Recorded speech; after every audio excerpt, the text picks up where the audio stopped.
মা আসার পর বেশ কিছুদিন পরে মাকে নিয়ে একটু বের হলাম। কারণ মা বাসায় থেকে অনেক বেশি বোর হচ্ছিল। আর আমিও বোর হচ্ছিলাম। কারণ শুয়ে বসে থাকতে বাসায় কার ভালো লাগে? অনেকদিন কোথাও না গেলে মনটা খুবই আনচান করে। যেহেতু মা আসছে তাই ভাবলাম যে আমিও এখন একটু সুস্থ, মাকে নিয়ে একটু ঘুরে আসি। তো চলে আসলাম কাছে ধারেই এই বৌদ্ধ মন্দিরে। এটা হচ্ছে খাগড়াছড়ির মধ্যে সবথেকে বড় বৌদ্ধ মন্দির। এই বৌদ্ধ মন্দিরটা সাতভাইয়া পাড়ায় অবস্থিত। অটো দিয়েও আসা যায় এবং বাইকেও খুব ইজিলি আসা যায়।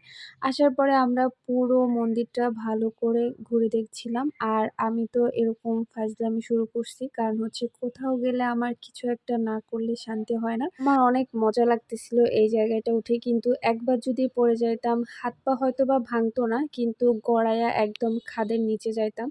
যাই হোক ওখান থেকে চলে আসি। মা বলে, "তোর একটুও কি ডর ভয় নাই?" আমি বললাম যে, "না, একদিন দেখবা যে আকাশ থেকে আমি জাম্প করতেছি।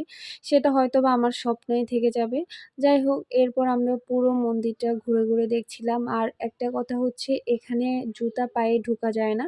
জুতাগুলো খুলে আসতে হয়। কারণ এটা হচ্ছে তাদের একটা পবিত্র স্থান। সবারই সেটা মেইনটেইন করা উচিত। বিশেষ করে আমরা যারা অন্য ধর্মের রয়েছি তারা কোনো না কোনো ধর্মীয় স্থানে গেলে অবশ্যই সেটা পবিত্রতা রক্ষা করা এবং তাদের রুলস অনুযায়ী চলা উচিত।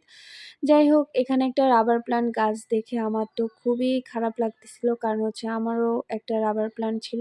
এখানে দেখলাম যে অনেকগুলো বৌদ্ধ মূর্তি তৈরি করা। এগুলো মূলত এখানকার যে মন্দিরটা রয়েছে সেখানে কাজে লাগাবে বা সেটা সাজাবে।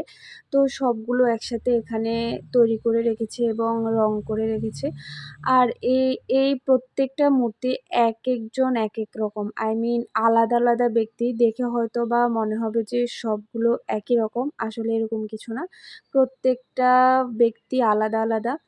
তো এখান থেকে আমরা ঘুরে টুরে চলে আসলাম যে মন্দিরটা হবে মাঝখানে, সেটার উপরে। সেখান থেকে হচ্ছে পুরো এরিয়াটা খুব সুন্দর করে দেখা যায়। এখানে এখনো পুরোপুরি কাজটা শেষ হয়নি। যেটা বললাম যে ২০৩০ সালের পরে নাকি এই কাজগুলো কমপ্লিট হবে। এখনো ইনকমপ্লিট, কিন্তু তারপরেও অনেক মানুষ এখানে ঘুরতে আসে, দেখতে আসে। কারণ এটা এত বড় জায়গা নিয়ে তৈরি হচ্ছে। একদম দেখার মতো একটা জায়গা। খুবই সুন্দর ছিল।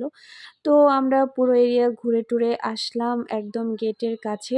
আর এখানে এসে দেখলাম যে একটা ঘন্টার মতো বড় একটা ঘন্টা। এই ঘন্টাটা আমাদের মন্দিরে যেরকম ঘন্টা থাকে ওরকম না। এটা হচ্ছে বড় একটা লাঠি দিয়ে আঘাত করতে হয়। এরপরে এখান থেকে একটা সাউন্ড আসে, যেটা খুবই স্মুথ একটা সাউন্ড এবং সেই সাউন্ডটা অনেকক্ষণ ধরে বাজে। যত জোরে আঘাত করা হবে তত বেশিক্ষণ সাউন্ডটা থাকবে।